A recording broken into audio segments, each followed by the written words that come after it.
नमस्कार दोस्तों, मैं मिथिलेश कुमार इतिहास दर्पण के इस YouTube चैनल पे आपका स्वागत करता हूं। पिछले वीडियो में हम लोगों ने सिंधु घाटी सभ्यता के महत्वपूर्ण स्थलों के बारे में चर्चा किया था। आज इसके अगले कड़ी में देखते हैं सिंधु घाटी सभ्यता के महत्वपूर्ण जो भी प्रमुख विशेषताएं हैं उस पर हम लोग चर्चा करेंगे। तो सबसे पहले आते हैं सिंधु घाटी सभ्यता की राजनीतिक विशेषता। यहाँ पे अगर क्षेत्रफल की बात करें तो इस सभ्यता का क्षेत्रफल 1299,600 वर्ग किलोमीटर था, जो कि वर्तमान संदर्भ में देखते हैं तो यह लगभग 20 लाख वर्ग किलोमीटर है। इसका आकार की बात करें तो यह त्रिभुजाकार था। और यहाँ पे देखते हैं यहाँ के लोग जो थे अधिकांश पुरातात्विक साक्ष्यों के आधार पर यह अनुमान लगाया जाता है कि यहाँ के लोग शांति प्रिय थे, क्योंकि जो भी जितने भी खुदाई में जितने भी साक्ष्य प्राप्त हुए हैं, जितने भी औजार प्राप्त हुए, वह सब कृषि से संबंधित ज़्यादातर अधिकांश साक्ष्य था। युद्ध से संबंधित साक्ष्यों का अभाव है।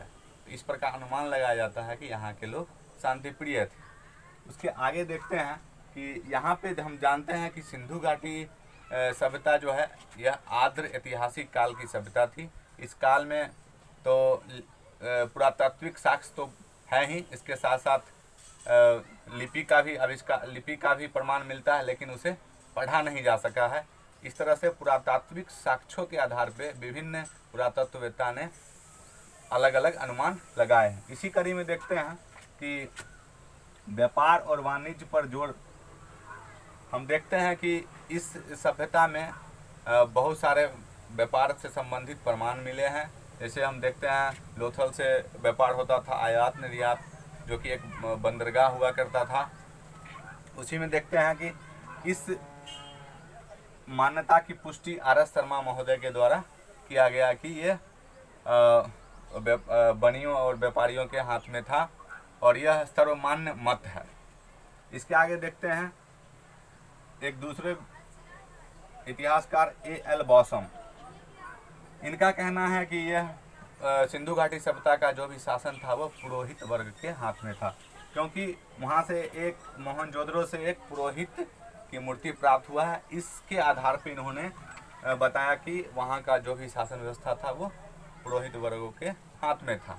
इनकी एक पुस्तक है ए.एल. बॉसम की अद्भुत भारत, इनमें इन्होंने चर्चा किया है।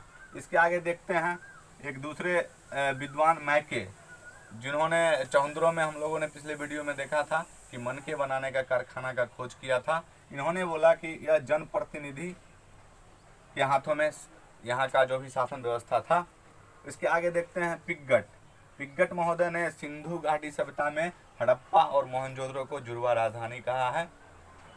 अगर हम देखते हैं कि हड़प्पा और मोहनजोदड़ो के बीच की दूरी जो थी लगभग 483 वर्ग किलोमीटर था, जो कि हम लोग याद करने के लिए मतलब याद रख सकते हैं कि बिहार का भी मतलब पूरब से पश्चिम की लंबाई 483 वर्ग किलोमीटर ही था।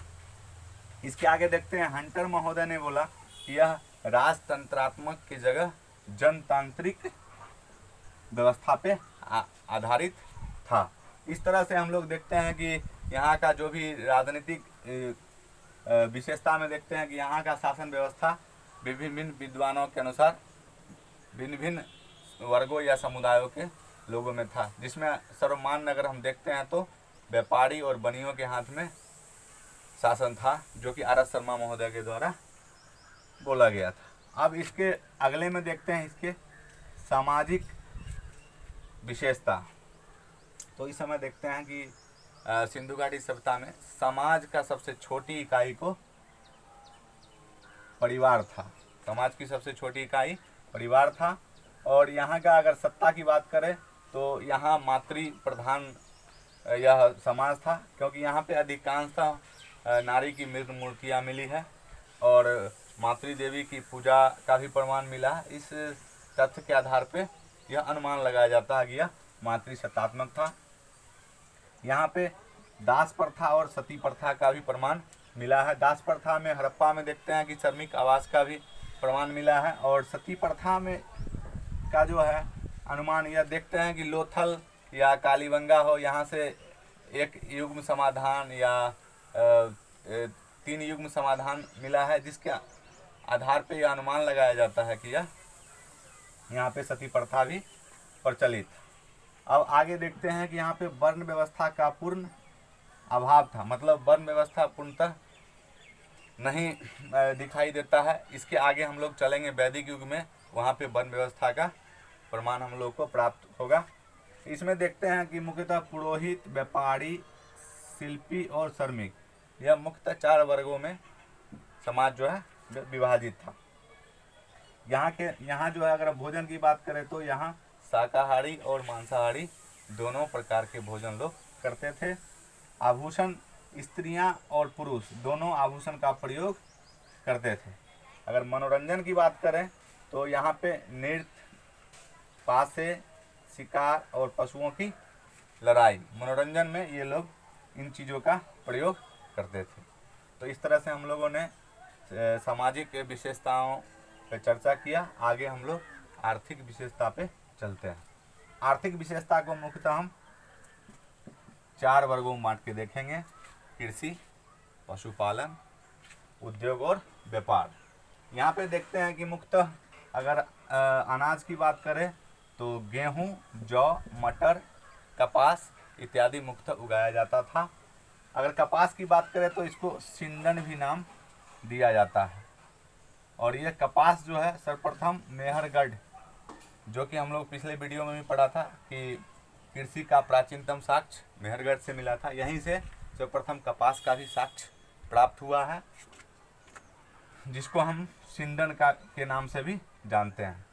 यहाँ पे क्वेश्चन आता है कि सिंधु घाटी सभ्यता में कौन सा ऐसा फसल है जिसका प्रमाण नहीं मिला है, तो यहाँ पे रागी और गन्ना, इसका जो है प्रमाण नहीं मिला है। इसके आगे चलते हैं। अगर हम देखते हैं जूते हुए खेत, इसका प्रमाण कालीबंगा से मिला है। और बढ़िया किस्म का जौ जो है वह बनवाली से मिला है। अगर हम चावल की बात करें तो चावल का साक्ष्य जो है वह लोथल से मिला है। और अगर चावल की भूसी की बात करें तो वह रंगपुर से मिला। उसके आगे चलते हैं अन्नागार। अन्नागार की चर्चा हम लोगों ने पिछले वीडियो में किया था। अन्नागार मोहनजोदड़ो और हड़प्पा दोनों में मिला है। और संख्या की बात करें तो हड़प्पा में सबसे ज़्यादा अन्नागार मिला है, लगभग 12 अन्नागार मिला है। लेकिन सबसे विशाल अगर अन्नागार की बात करें तो वो मोहनजोदड़ो में मिला है। तो यहाँ पे अन्न को संग्रहित करने के लिए अन्नागार का भी प्रमाण मिला है। श्रमिक आवास जो है, श्रमिकों के लिए जो है अलग से रहने के लिए अलग से आवास का भी प्रमाण हड़प्पा से मिला है। पशुपालन में देखते हैं तो यहाँ पे सबसे मतलब सिंधु घाटी सभ्यता के सबसे प्रिय पशु अगर बोला जाए तो यह कुंवर वाला सांड, जो कि सबसे प्रिय पशु था। गाय का भी प्रमाण मिला है, गेंडा का भी प्रमाण मिला है और घोड़ा का भी आंशिक प्रमाण मिला है। घोड़ा के में देखते हैं कि घोड़ा का अस्थि पंजर जो है सुरकोतरा से मिला है। और घोड़े की दांत जो है वो सिंधु घाटी सभ्यता का ही एक स्थल है, राना घुंडई, वहाँ से घोड़े के दांत का प्रमाण मिला है। अब हम आगे चलते हैं।